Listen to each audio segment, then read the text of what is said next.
অগ্রগতি হচ্ছে। তবে এই সফলতার পিছনে কয়েকজন ব্যক্তির খুব হাত ছিল। দেখুন, আজকের হয়তো তোমরা আমাকে দেখতে পাচ্ছ পাড়ার ছেলে বা ভাই হিসাবে, কিন্তু ভেবে দেখেছো আমি যে প্ল্যাটফর্ম বা পজিশন বা যে জায়গাটা তৈরি করতে পেরেছি, আমি আশা করি আমার চাইতে অনেক হাই র্যাঙ্কের ছেলেরা ছিল, তারা পারলেও কি আরো করতে পারতো। যাই হোক, ঈশ্বর চেয়েছেন বা সৃষ্টিকর্তা চেয়েছেন, তাই আমি এই কাজটা এগিয়ে নিয়ে যাচ্ছি। এই কাজের পেছনে আরো কিছু সহযোগিতা আছে। দেখুন, কোন ব্যক্তির ফ্যামিলি যদি বা না সাপোর্ট করে, সে জীবনে কখনো বড় হতে পারে না, এটা মাথায় রাখতে হবে। শিক্ষা যদি বা কোনো জাতির না থাকে, সে জাতি যেমন পিছিয়ে থাকবে, তেমন তার ফ্যামিলি যদি বা না সাপোর্ট করে, সে এগোতে পারে না। আমি এই এনজিওটাকে যেরকম ভাবে চালিয়ে যাচ্ছি, এটা দেখো লো কস্ট মার্জিনে। বাচ্চারা একটু বসো, 5 মিনিট বসো, একটা দুর্দান্ত খেলা হবে তো, তাই চার কথা বলি। তাই আমার ফ্যামিলি বা আমার বাড়ির লোকেরা যেভাবে আমাকে সাপোর্ট করে, আশা করি ভবিষ্যতে আমার খুব একটা পথ চলার অসুবিধা হবে না। কারণ আপনারা জানেন, আমি জানুয়ারি মাসের 1ম তারিখে স্কুলের ইংলিশ মিডিয়াম স্কুলে পাশ করার জন্য দিল্লিতে গিয়েছিলাম। এই দিল্লি যাওয়ার সমস্ত খরচ কিন্তু আমার ফ্যামিলি সকলে আমাকে দিয়েছে। শুধু আমি আমার একার টাকা নয়, আমার মা দিয়েছে, আমার ভাই দিয়েছে, আমার সকলে টাকা দিয়েছে, সকলেই সাপোর্ট করে। এবং আমার কিছু বন্ধু বান্ধবরা আছে, তারাও আমাকে সাপোর্ট করে। এই অনুষ্ঠানের সম্পূর্ণ খরচ বহন করেছে GS.com আব্দুল্লাহ লস্কর ভোলাহাট। আজকের যে আমরা 2 থেকে 300 লোকের খাওয়াতে পারলাম, এখানকার বাচ্চাদের জন্য যে গিফট অনুষ্ঠান বা যা কিছু আছে, সমস্ত খরচ দিয়েছে ভোলাহাট থেকে আব্দুল্লাহ লস্কর। তাই ওনাকে আমাদের এনজিওর পক্ষ থেকে আন্তরিক ধন্যবাদ জানাই। এবং 31 তারিখে এখানে 10 থেকে 15 জন অসহায় ব্যক্তি এবং 20 থেকে 30 জন লোকের বস্ত্র দান করতে আসেন পিউ দমদম থেকে।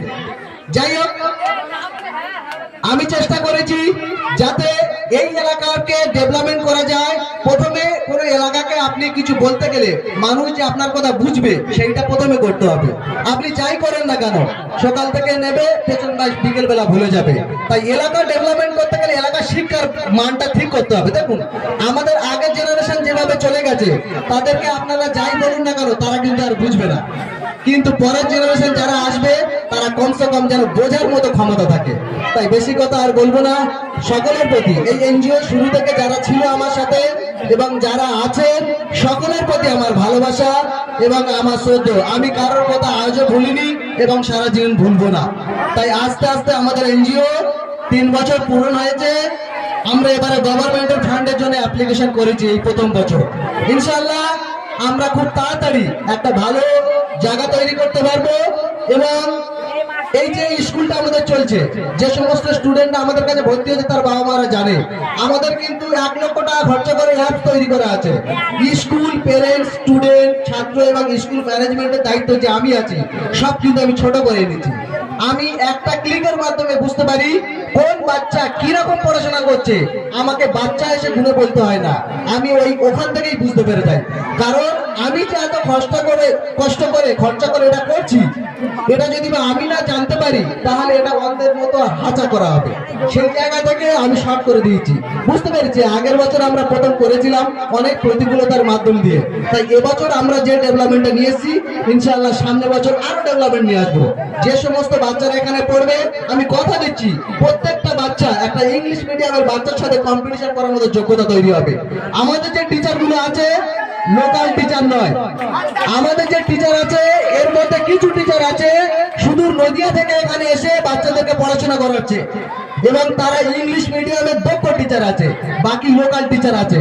আমরা 23 জন টিচার এবং আমাদের প্রায় 150 স্কয়ার ফুটের একটা রুম ইনশাআল্লাহ আগামী বছর বানাচ্ছি। এবং সর্বপ্রথম আমরা এই এলাকায় প্রিপেড স্কুল তৈরি করছি, ইংলিশ মিডিয়াম।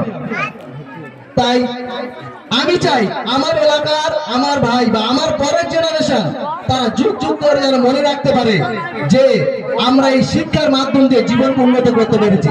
এই বাচ্চারা যদি লেখাপড়া না শেখে, বিশ্বাস করুন, আমি এখান থেকে দিল্লি পর্যন্ত গিয়েছি, সর্বপ্রথম কথা হলো আমার মুখের ভাষা আর কথা আমি না ঠিকঠাক করে সেখানে বলতে পারলে কেউ কিন্তু আমার কথা শুনতো না। তাই আমি বলতে পেরেছি বলে সেই জায়গায় চান্স পেয়েছি, সেইখান থেকে এসে এই এলাকার ডেভেলপমেন্টের জন্য কাজ করতে পেরেছি। দেখুন, কিছুক্ষণের জন্য কিছু সম্মান অর্জন করা যায়, কিছু লিডার হওয়া যায়, কিছু নেতা হওয়া যায়, কিছু বিশিষ্ট ব্যক্তি হওয়া যায়। তাই দীর্ঘদিনের যদি বা কোনো মানুষের প্রচেষ্টা করা যায়, তার কিন্তু জায়গাটা আলাদা তৈরি হয়। তাই আমি চেষ্টা করেছি মানুষকে এক বেলা খাবার নয়, এক বছর খাবার কিভাবে তৈরি করতে মানে সে জোগাড় করতে পারে সেই প্রসেসটা নিয়ে কাজ করছি। যে একদিনের খাবার দিয়ে তাকে আমি মোটামুটি উপকার করলাম তা নয়। আপনি কাউকে একটা রুটি বা একবেলা রুটি খাবার তৈরি করে দেওয়ার চাইতে তাকে রুটি তৈরি করার সিস্টেমটা যদি বা দিতে পারেন, অবশ্যই সে আগে যেতে পারবে, কিন্তু তাকে খাবারের প্রয়োজন হবে না। আমাদের এলাকার মানুষ যদি বা স্বাধীনতা কি বুঝতো, স্বাধীনতা কি বুঝতো, তাহলে একটা জিনিস মনে রাখতে হবে, একটা খাঁচাতে একটা মুরগি বন্দি আছে, তার স্বাধীনতা প্রয়োজন। তার স্বাধীনতা দেওয়ার জন্য দায়িত্ব দেওয়া হয়েছে কি শিয়ালে। বিষয়টা বুঝতে পারলেন? তার মানে সে ওখানে ছিল, সে তো বেঁচে ছিল, আর শিয়াল যদি তার স্বাধীনতা দিতে যায় সে কি তার বেঁচেই রাখবে? তাই এই ভুল ধারণা মানুষের কিন্তু এখনো রয়েছে। তাই সবচাইতে বড় ব্যাপার হলো ভুল বোঝার চাইতে মন বোঝার মানুষ এই পৃথিবীতে অনেক কম আছে। আমরা যে জিনিসটাকে মনে করি বিশাল কিছু, বড় বড় যে সেমিনার গুলো হয় ওখানে গিয়ে আমি যে তাদের সিস্টেমেটিক গুলো দেখি, সেগুলো তাদের কাছে কিচ্ছু নয়।